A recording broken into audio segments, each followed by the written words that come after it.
Hello welcome to competitive exams library. Video చూసిన వాళ్ళు ఇంకా సబ్స్క్రైబ్ చేయకుండా చూస్తున్న ప్రతి వాళ్ళు కూడా ఛానల్ని సబ్స్క్రైబ్ చేసుకుని ఫాలో అవ్వండి. అలాగే వాట్సాప్ లింక్ డిస్క్రిప్షన్లో ఇచ్చాను, వాట్సాప్లో కూడా ఫాలో అవ్వండి. మనకి నిన్నటి నుండి ఎస్ఎస్సి CGL ఎగ్జామ్స్ అయితే స్టార్ట్ అవ్వడం జరిగింది. సో నిన్న 9 సెప్టెంబర్లో జరిగిన 3 షిఫ్ట్లకు సంబంధించిన memory based question and answers, అలాగే వాటికి రిలేటెడ్గా అడగడానికి అవకాశం ఉన్న ఇంపార్టెంట్ బిట్స్ అనే వాటిని కూడా ఈ వీడియోలో అయితే డిస్కస్ చేద్దాం. ఎవరైతే ఎగ్జామ్ రాస్తున్నారో మీ ఎగ్జామ్ అయిపోయిన తర్వాత మీకు గుర్తున్న memory based question and answers అనే వాటిని మన కాంపిటేటివ్ ఎగ్జామ్స్ లైబ్రరీ యూట్యూబ్ ఛానల్లో ఏదో ఒక యూట్యూబ్ వీడియో ఓపెన్ చేసి మీకు గుర్తున్న క్వశ్చన్స్ ఆ వీడియో కింద కామెంట్ చేయండి, లేదా నాకు ఇన్స్టాగ్రామ్ అయినా సరే మీరు డైరెక్ట్గా అయితే సెండ్ చేయొచ్చు. మీరు సెండ్ చేసినట్లయితేనే నేను క్వశ్చన్స్ అనేవి పర్ఫెక్ట్గా గ్యాదర్ చేసి వీడియో చేయడానికి అయితే వీలు పడుతుంది. కాబట్టి ప్రతి వాళ్ళు కూడా మిస్ అవ్వకుండా క్వశ్చన్స్ అనే వాటిని అయితే షేర్ చేయండి. ఓకే, మొట్టమొదటి క్వశ్చన్ వచ్చేసరికి అర్బర్కి సంబంధించిన రెవెన్యూ మినిస్టర్ లేదా ఫైనాన్స్ మినిస్టర్, ఆర్థిక శాఖ మంత్రి ఎవరు అని అయితే అడిగారో రాజా తుదర్మల్ వచ్చేసరికి అర్బర్ యొక్క ఫైనాన్స్ మినిస్టర్ లేదా రెవెన్యూ మినిస్టర్ అయితే మనం చెప్పుకోవచ్చు. మనకి జీకేలో ఎక్కువగా హిస్టరీ నుండి అయితే మనకి నిన్న క్వశ్చన్స్ అయితే ఎక్కువగా అడగడం అయితే జరిగింది. నెక్స్ట్ వచ్చేసరికి which is the work of Tamil grammar that is set to be the earliest extent work of Tamil literature. Okay, Tamil book, Tamil grammar కి సంబంధించిన, తమిళ లిటరేచర్ కి సంబంధించిన ఒక బుక్ అయితే అడిగారంట. మనకి తొలకాపియం అని చెప్పి ఒక బుక్ అయితే ఉంటుంది. ఓకే, కొంతమంది ఈ క్వశ్చన్ అని చెప్పారు, కొంతమంది శిల్పాధికారం అనే తమిళ ఎపిక్ అనేది ఎవరు రచించారో అని అయితే అడిగారో. ఇది వచ్చేసరికి మనకి ఇలాంగో అడిగాలు అయితే రచించారో. ఇటువంటి లిటరేచర్ బుక్ రిలేటెడ్ గా అయితే ఒక ప్రశ్న అయితే అడిగారు అన్నారు. అలాగే మనకి సబ్సిడరీ అలయన్స్ యొక్క ఫాదర్ గా ఎవరిని పరిగణిస్తారో, లేదా సబ్సిడరీ అలయన్స్ ని ఎవరు తీసుకొచ్చారో, ఎవరు ఇంట్రడ్యూస్ చేశారో అనే ప్రశ్న అయితే అడిగారో. ఈ సబ్సిడరీ అలయన్స్ ని 1798వ సంవత్సరంలో లార్డ్ వెలెస్లీ వచ్చేసరికి మనకి ఇంట్రడ్యూస్ చేయడం అయితే జరిగింది. అలాగే మనకి టైమ్ మ్యాగజైన్ కి సంబంధించి person of the year question అయితే అడిగారు అన్నారు. ఇది క్లారిటీ అయితే లేదు. మనకి యాక్చువల్ గా Time magazine person of the year readers poll లో ఎవరు గెలుచుకున్నారు అంటే కనుక PM నరేంద్ర మోడీ గారు అయితే మనకి రీడర్స్ పోల్ అయితే విన్ అవ్వడం జరిగింది. అలా కాకుండా నార్మల్ గా time person of the year అడిగితే 2021లో ఇలాన్ మస్క్, 2022లో మనకి ఉక్రెయిన్ అధ్యక్షుడైన అయిన వ్లాదిమిర్ జెలెన్స్కీ, అలాగే స్పిరిట్ ఆఫ్ ఉక్రెయిన్ రెండింటికి కూడా time magazine person of the year అయితే మనకి ఇవ్వడం జరిగింది. అలాగే 2023 రీసెంట్ గా అయితే టైలర్ స్విఫ్ట్ అయితే time person of the year గా అయితే ఎన్నుకోవడం అయితే జరిగింది. నెక్స్ట్ టీబీ, ట్యూబర్కులోసిస్, క్షయ వ్యాధికి సంబంధించిన వ్యాక్సిన్ రిలేటెడ్ గా ప్రశ్న అడిగారు. క్షయ వ్యాధి టీకాకి సంబంధించి ట్యూబర్కులోసిస్ వ్యాక్సిన్ వచ్చేసరికి BCG వ్యాక్సిన్ అని అయితే ఉంటుంది. ఫుల్ ఫామ్ వచ్చేసరికి బెసిలియస్ కాలామైడ్ గురిన్ అని అయితే ఉంటుంది. ప్రొనౌన్సియేషన్ ఒకసారి చూసుకోండి, స్పెల్లింగ్ అనేది కూడా. అలాగే ఖోఖో గేమ్ అనేది మనకి ఒలింపిక్స్ లో ఎప్పుడు డెమాన్స్ట్రేషన్ అనేది చేశారో అని అడిగారు. 1936వ సంవత్సరం ఒలింపిక్ గేమ్స్ లో అయితే ఖోఖోని డెమాన్స్ట్రేట్ చేశారో. అలాగే south Asian federation SAF games లో మనకి కోల్కతా 1987లో కూడా ఖోఖోని అయితే మనకి ఇంట్రడ్యూస్ చేయడం అయితే జరిగింది. Next two sides of equilateral triangle 16 అయితే కనుక అనదర్ సైడ్ ఏంటి అని చెప్పి మనకి మ్యాథమెటిక్స్ లో ఒక ప్రశ్న అయితే అడిగారంట. అలాగే తమిళనాడు ముఖ్యమంత్రి ఎవరు అని అడిగారు. MK స్టాలిన్ మనకి తమిళనాడు ముఖ్యమంత్రి. ఓకే, మనకి already chief minister, governor updated video, 2 years updated videos already మన ఛానల్లో అప్లోడ్ చేయడం జరిగింది. అలాగే మన ఛానల్లో స్టాటిక్ జీకే తెలుగు, ఇంగ్లీష్ మీడియంలో SSC రైల్వే ఎగ్జామ్స్ యూజ్ అయ్యే విధంగా స్టాటిక్ జీకే PDFs కూడా అవైలబుల్ గా ఉన్నాయి. ఎవరికైనా PDFs కావాలంటే లింక్ డిస్క్రిప్షన్ లో ఉంటుంది, అక్కడ నుండి మీరు PDFs అయితే గ్యాదర్ చేసుకోవచ్చు. Next where is the head quarters of BCCI situated. మనకి క్రికెట్ కి సంబంధించి board of control for cricket in India ఉంది కదా, దీని యొక్క ప్రధాన కార్యాలయం ఎక్కడ ఉంటుంది అని అడిగారు. ముంబైలో అయితే ఉంటుంది. ఓకే, ఇంపార్టెంట్ ఆర్గనైజేషన్ యొక్క హెడ్ క్వార్టర్స్ అనేవి చూసుకోండి. ఇంటర్నేషనల్ అలాగే నేషనల్ గా ఉన్న ఇంపార్టెంట్ నాబార్డ్ కానీ, సెబీ కానీ, ఓకే ఇలాంటివి ఉంటాయి కదా, సెడ్బీ, అలాగే మనకి IRDA, ఇలాంటి ఆర్గనైజేషన్స్ అన్నిటికి సంబంధించి హెడ్ క్వార్టర్స్ ఒకసారి చూసుకోండి నెక్స్ట్ ఎగ్జామ్ రాసేవాళ్ళు. అలాగే ఆర్టికల్ 360కి సంబంధించి అయితే ప్రశ్న అడిగారు అన్నారు. ఫైనాన్షియల్ ఎమర్జెన్సీకి సంబంధించి ఆర్టికల్ 360 అయితే ఉంటుంది. అలాగే మనకి ఇంపార్టెంట్ రెవల్యూషన్స్ రిలేటెడ్ గా గ్రీన్ రెవల్యూషన్ అనేది దేనికి సంబంధించిన ప్రశ్న అయితే అడిగారో. గ్రీన్ రెవల్యూషన్ అనేది అగ్రికల్చర్ కి సంబంధించింది. ఒకసారి రిలేటెడ్ అడగడానికి అవకాశం ఉన్న చూసినట్లయితే శ్వేత విప్లవం, ఓకే వైట్ రెవల్యూషన్ అనేది పాలు, మిల్క్ కి సంబంధించింది. నీలి విప్లవం, బ్లూ రెవల్యూషన్ అనేది fish and aqua. Golden revolution వచ్చేసరికి fruits, honey, horticulture. Silver revolution అనేది eggs, poultry production. Black revolution అనేది క్రూడ్ ఆయిల్ మరియు పెట్రోల్. ఎల్లో రెవల్యూషన్ అనేది ఆయిల్ సీడ్స్. పింక్ రెవల్యూషన్ అనేది ఆనియన్స్, ఫార్మాసిటికల్స్, అలాగే ఫ్రాన్స్. అలాగే గ్రే రెవల్యూషన్ అనేది ఫెర్టిలైజర్స్. బ్రౌన్ రెవల్యూషన్ అనేది leather and cocoa. Red revolution అనేది meat and tomato, round revolution అనేది పొటాటో, గోల్డెన్ ఫైబర్ రెవల్యూషన్ అనేది జూట్, సిల్వర్ ఫైబర్ రెవల్యూషన్ అనేది కాటన్. ఓకే, చూసుకోండి ఒకసారి స్క్రీన్ షాట్ తీసుకోండి. ఓకే, ఇందులో మనకి నెక్స్ట్ అప్కమింగ్ కూడా మేబీ అడగడానికి అవకాశం ఉంది. అలాగే ఫాదర్ ఆఫ్ రెవల్యూషన్ చూసినట్లయితే వైట్ రెవల్యూషన్ ఫాదర్ గా Verghese Kurien, Indian space technology father గా Vikram Sarabhai, Indian atomic energy father గా Homi J Bhabha, Indian missile technology father గా APJ Abdul Kalam, Indian telecom sector father గా Sam Pitroda, Indian green revolution father గా MS Swaminathan. Father of green revolution in the world అంటే ఇండియాలో ఒక్కటే మనకి హరిత విప్లవ పితామహుడు భారతదేశంలో ఎవరు అని అడిగితే ఎంఎస్ స్వామినాథన్. ప్రపంచవ్యాప్తంగా హరిత విప్లవ పితామహుడు green revolution in the world father గా ఎవరిని పరిగణిస్తారంటే నార్మన్ బోర్లాంగ్. రెండింటికి కన్ఫ్యూజ్ అయితే అవ్వకండి. ఓకే, గ్రీన్ రెవల్యూషన్ కి సంబంధించి అయితే మనకి నిన్న అయితే ప్రశ్న అయితే అడగడం జరిగింది. అలాగే ఆర్టికల్ 226 గురించి అడిగారు. ఇది వచ్చేసరికి news high court the ability to issue the instructions order writs to any person and authority including the government. Okay, కొన్ని రిట్లను జారీ చేయడానికి హైకోర్టులకి అధికారాన్ని కలిగి ఉంటాయి కదా, ఆ అధికారాలకు సంబంధించిన ఆర్టికల్ 226 అనేది అయితే చెప్తుంది.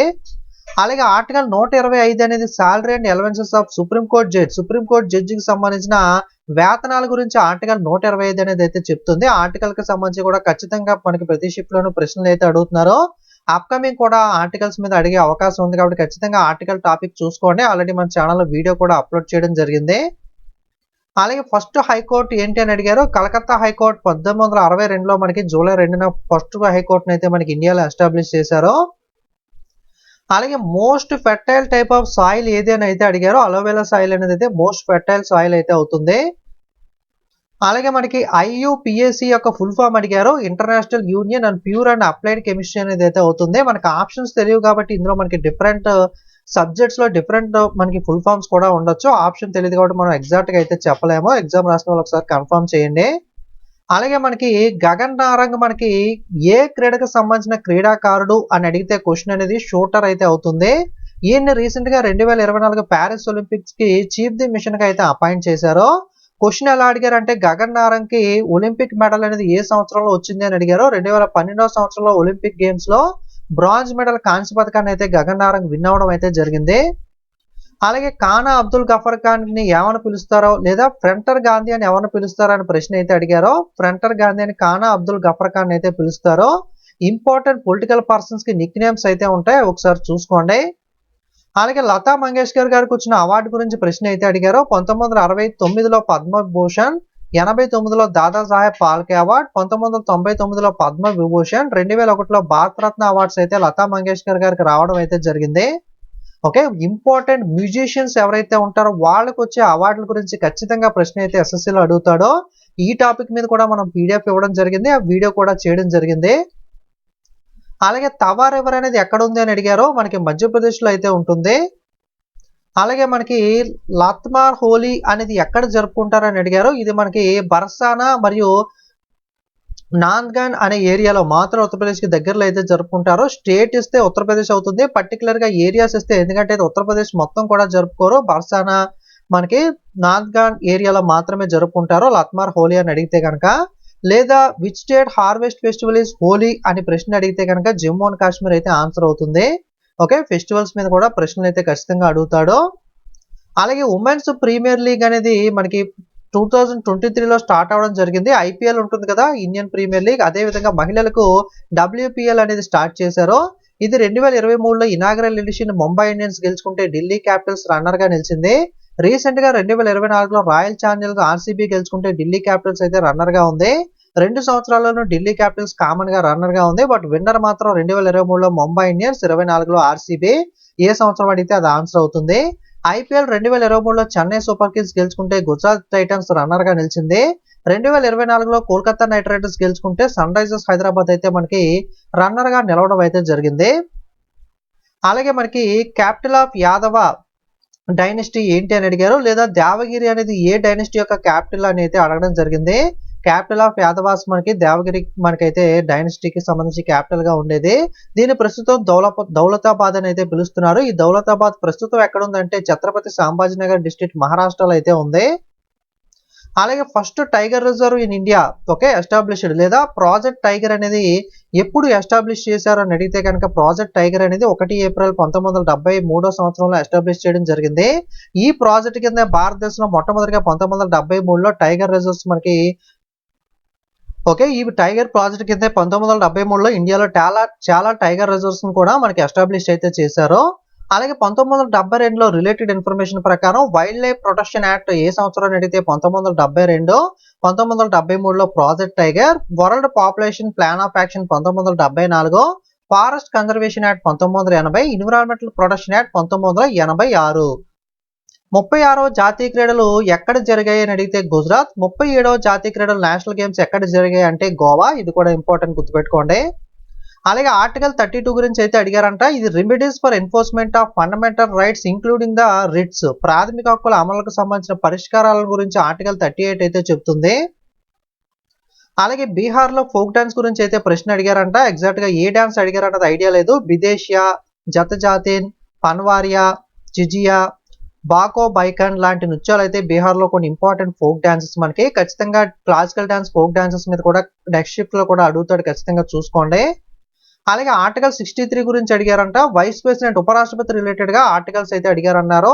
There shall be vice president of India, భారతదేశ ఉపరాష్ట్రపతి పదవి ఇంట్రడక్షన్ గురించి ఆర్టికల్ 63 అయితే మాట్లాడుతుంది. అలాగే మనకి మ్యాంగో షవర్స్ చాలా ఇంపార్టెంట్, రిపీటెడ్ గా అడుగుతూ ఉంటాడు. మ్యాంగో షవర్స్ అనేవి, మామిడి వర్షాలు అనేవి ఏ రాష్ట్రాల్లో ఉంటాయంటే ఇవి pre monsoon showers Karnataka, Kerala రాష్ట్రాల్లో ఉంటాయి మనకి. ఓకే అలాగే కాఫీ షవర్స్ లేదా చెర్రీ బ్లాసమ్ షవర్స్ అని కూడా అంటారు. ఇవి కర్ణాటకలో ఉన్న లోకల్ విండ్స్ గా పిలుస్తారు.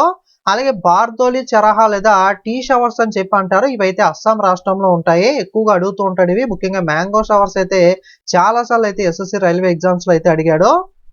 అలాగే ప్లాన్ హాలిడే, మనకి ప్లానింగ్ కమిషన్ ఆఫ్ ఇండియా ఉంటుంది కదా, దీని రిలేటెడ్ గా 5 ఇయర్ ప్లాన్స్ గురించి అయితే ఎక్కువగా ప్రశ్నలు అయితే అడిగారు. 5 ఇయర్ ప్లాన్స్ లో మీకు ఆల్రెడీ పీడిఎఫ్ లో కవర్ చేయడం జరిగింది. 5 ఇయర్స్ ప్లాన్ లో మనకి ఇంపార్టెంట్ ఇయర్స్ ఎప్పుడెప్పుడు ఉన్నాయి, ఓకే ఆ ప్లాన్ మనకి ఎవరు రికమెండేషన్ ఉంది, ఇలాంటి కొన్ని పాయింట్స్ అయితే ఉంటాయి కదా. ప్లాన్ హాలిడే గురించి అడిగారు. 1966, 69లో అయితే ప్లాన్ హాలిడేని అయితే తీసుకురావడం జరిగింది. థర్డ్ ఎకనామిక్ ప్లాన్ ఫెయిల్ అవడంతో ఈ ప్లాన్ హాలిడేని 66 to 69 3 సంవత్సరాల పాటు తీసుకొచ్చారు. అలాగే రుద్రదామన్ యొక్క జునగాడ్ శిలాశాసనం గురించి అయితే అడిగారో, దీన్నే మనకి గిర్నార్ రాక్ శాసనం అని కూడా అంటారు. ఇది పశ్చిమ సాత్రా పాలకుడు రుద్రదామన్ 1 చేత రాతిపై రాయబడిన సంస్కృత గద్యం. మనకి ఇది గుజరాత్ లోని జునాగఢ్ సమీపంలో గిర్నార్ కొండకు సమీపంలో అయితే ఉంటుంది. అలాగే మనకి నుకాయి ఫెస్టివల్ అనేది ఏ రాష్ట్రంలో జరుపుకుంటారని అడిగారు. ఒడిస్సాలో జరుపుకుంటారు. నుకాయి పండుగతో పాటుగా కోనార్క్, రథయాత్ర, బలి జాతర, రాజప్రభ, శీతల్ శాస్త్రి, నబకలేబల, బలి తృతీయ, అలాగే మనకి దల్కాల్ పండుగ, ఇవన్నీ కూడా మనకి ఒడిస్సా రాష్ట్రంలో జరుపుకుంటారు. ఖచ్చితంగా dance forms, festivals, articles, okay అలాగే హిస్టరీలో ఇంపార్టెంట్ వార్స్ ఇలాంటివన్నీ కూడా నెక్స్ట్ షిఫ్ట్ ఉన్న వాళ్ళు చూసుకుని వెళ్ళండి. అలాగే కితాబ్ ఉల్ హింద్ లేదా తరీక్ ఉల్ హింద్ ని ఎవరు రచించారు అని అడిగారు. అల్ బిరూని రచించారు. ఏ లాంగ్వేజ్ లో రచించారు అంటే అరబిక్ లాంగ్వేజ్ లో రచించారు. అలాగే ఆర్టికల్ 64 గురించి అయితే అడిగారు. ఇది రాజ్యసభకు మనకి చైర్మన్ గా ఉపరాష్ట్రపతి వ్యవహరిస్తాడు కదా. మనకి యాక్చువల్ గా ఉపరాష్ట్రపతి ఎన్నికల కోసం ఎన్నుకుంటామో, కానీ ఆయన ఉపరాష్ట్రపతి వద్ద ఎన్నుకోవడం వల్ల ఆయనకి అడిషనల్ గా రాజ్యసభ చైర్మన్ పదవి కూడా వస్తుంది. కాబట్టి అటువంటి వాటిని మనం ex officio chairman of Rajya Sabha అని చెప్పి ఉపరాష్ట్రపతిని పిలుస్తాము. Okay ex officio chairman of council of states కింద ఉపరాష్ట్రపతి ఉంటారు కదా, అది ఆర్టికల్ 64 అనేది అయితే చెప్తుంది. అలాగే మనకి నేషనల్ ఎమర్జెన్సీ అనేది ఆర్టికల్ 352 కిందకి వస్తుంది. ప్రెసిడెంట్స్ రూల్, రాష్ట్రపతి పాలన 356, 356 ఆర్టికల్. ఫైనాన్షియల్ ఎమర్జెన్సీ అనేది ఆర్టికల్ 360. ఓకే ఖచ్చితంగా అడుగుతాడు, అప్కమింగ్ కూడా గుర్తుపెట్టుకోండి. ఆర్టికల్ 352 అనేది ఎమర్జెన్సీ ప్రకటన, జాతీయ అత్యవసర పరిస్థితి. ఆర్టికల్ 356 అనేది రాష్ట్ర అత్యవసర పరిస్థితి, రాష్ట్రపతి పాలన. ఆర్టికల్ 360 అనేది ఆర్థిక అత్యవసర పరిస్థితి. చాలా మంది వీడియోని ఈ రోజు చూస్తూ క్వశ్చన్స్ ఈ రోజు లేవని అనుకోకండి. ఈ క్వశ్చన్స్ అనేవి ఈ రోజు ఎగ్జామ్ కాదు, నిన్నటి ఎగ్జామ్ వి. ఈ రోజు ఎగ్జామ్ రాసిన వాళ్ళు కామెంట్ చేస్తే క్వశ్చన్స్ గ్యాదర్ చేసి నైట్ లేదా రేపు మార్నింగ్ వీడియో అప్లోడ్ చేస్తాను. నెక్స్ట్ పానిపట్టు యుద్ధం, పానిపట్టు వారి మీద ప్రశ్న అయితే అడిగారు. మొట్టమొదటి పానిపట్టు యుద్ధం 1526లో ఇబ్రహీం లోధి బాబర్ మధ్య జరిగింది. రెండవ పానిపట్టు యుద్ధం 1556లో హేము అక్బర్ మధ్య. మూడవ పానిపట్టు యుద్ధం 1761లో మరాఠా ఎంపైర్ అహ్మద్ షా దురానీ మధ్య అయితే జరగడం జరిగింది. అలాగే కొన్ని ఇంపార్టెంట్ వార్స్ చూస్తే బ్యాటిల్ ఆఫ్ పానిపట్ ఫస్ట్ది 1926, రెండవది 1556, మూడవది 1761. అలాగే కాన్వా యుద్ధం 1527, గాంగ్రా యుద్ధం 1529, తాలికోట యుద్ధం 1565, బాక్సర్ యుద్ధం 1764, అలాగే వందవాసి యుద్ధం వచ్చేసరికి 1760. సో అప్కమింగ్ అడగడానికి ఉంటుందని చెప్పి రిలేటెడ్ కొన్ని ఇంపార్టెంట్ వార్స్ అయితే చెప్పాను. అలాగే మనకి బెంగాల్ పార్టీషన్, బెంగాల్ విభజన ఎప్పుడు జరిగిందంటే 1905, అలాగే స్వదేశీ మూవ్మెంట్ అనేది 1905, Muslim league 1906, Minto Morley reforms 1909, home rule movement 1916, Rowlatt చట్టం 1919, Jallian Walabagh 1919, non cooperation movement సహాయ నిరాకరణోద్యమం 1920, Simon commission 1927, Dandi march 1930, quit India 1942. Okay, so ఖచ్చితంగా ఇవి కూడా అప్కమింగ్ అడుగుతాడు, ఇంపార్టెంట్ చూసుకోండి. అలాగే మనకి బాబర్ నామాని ఎవరు రచించారంటే బాబర్ రచించాడు. అర్బర్ నామాని అబ్దుల్ ఫాజల్ ఇబాన్ ముబారక్ రచించారు. హుమాయూన్ నామాని గుల్బదన్ బేగం అయితే రచించారు. ఇవి కూడా రిపీటెడ్ గా అడుగుతూ ఉంటాడు, ఖచ్చితంగా చూసుకోండి.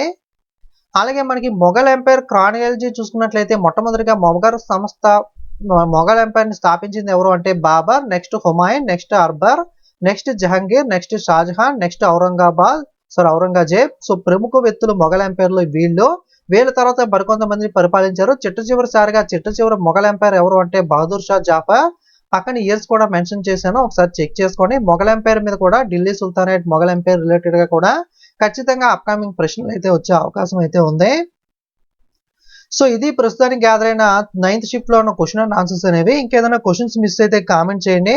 అలాగే ఈ రోజు ఎగ్జామ్ రాస్తున్న వాళ్ళు కూడా మిస్ అవ్వకుండా ఖచ్చితంగా క్వశ్చన్స్ అనే వాటిని షేర్ చేయండి. సో దట్ నేను క్వశ్చన్స్ గ్యాదర్ చేసి ఎఫిషియెంట్ గా వీడియో చేయడానికి అయితే వీలు పడుతుంది. వాట్సాప్ టెలిగ్రామ్ లింక్స్ కూడా డిస్క్రిప్షన్ లో ఇచ్చాను. టెలిగ్రామ్ లో ఏదైనా అప్డేట్స్ ఉంటే షేర్ చేస్తూ ఉంటాను వాట్సాప్ టెలిగ్రామ్ లో. అలాగే ఇన్స్టాగ్రామ్ లింక్ కూడా డిస్క్రిప్షన్ లో ఉంటుంది. ఇన్స్టాగ్రామ్ లో అయినా సరే మీరు క్వశ్చన్స్ నాకు సెండ్ చేయొచ్చు, లేదా యూట్యూబ్ వీడియో కింద అయినా సరే కామెంట్ చేయండి. ఇంకా సబ్స్క్రైబ్ చేయని వాళ్ళు సబ్స్క్రైబ్ చేసుకోండి.